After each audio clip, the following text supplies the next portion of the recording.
Premier ministre, l'ambassadeur Alamai Halina, a reçu en audience ce 22 octobre Didier Mazenga Moukenzou, envoyé spécial du facilitateur de la CEAC, le président Félix-Antoine Tshisekedi. Cette rencontre visait à discuter du processus de transition politique au Tchad, notamment en préparation des élections législatives, sénatoriales et communales à venir. Mazenga a souligné l'importance de ces élections pour permettre au peuple tchadien d'exprimer sa volonté et appelé à une mobilisation générale pour garantir une participation active. Le président Tshisekedi a réaffirmé l'engagement de la CEAC à soutenir le Tchad durant cette période délicate, avec l'espoir que ces élections marqueront un tournant décisif pour l'avenir du pays. Ce mardi 22 octobre, des commerçants se rendant au marché de Baké dans la province du Logone oriental ont été pris en otage par des malfrats dans une forêt à 14 km de leur destination. En provenance de Gorée, ils étaient à bord de 3 véhicules lorsqu'ils ont été interceptés par 6 hommes, dont 4 armés.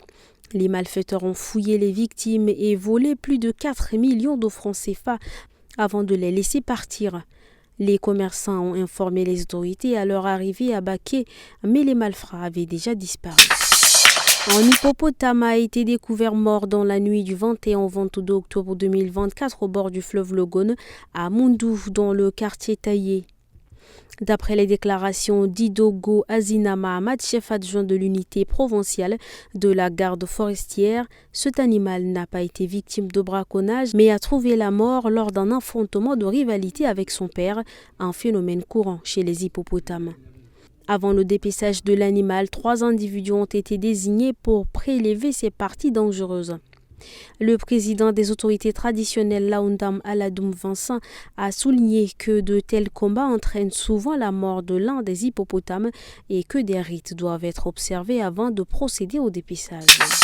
La révision de la liste électorale en Côte d'Ivoire a commencé le 19 octobre en prélude à l'élection présidentielle de 2025. Selon les prévisions de la Commission électorale indépendante CEI, environ 4,6 millions de nouveaux électeurs se feront enregistrer sur la liste électorale à l'issue de l'opération de révision qui se déroulera du 19 octobre au 10 novembre 2024. En RDC, pour la première fois depuis la campagne électorale des élections de décembre 2023, le président Félix Tshisekedi se déplace à partir de ce 23 octobre dans le nord-est à Kisangani, chef-lieu de la province de Chopo. En marge de ce déplacement, une série d'activités officielles est au programme.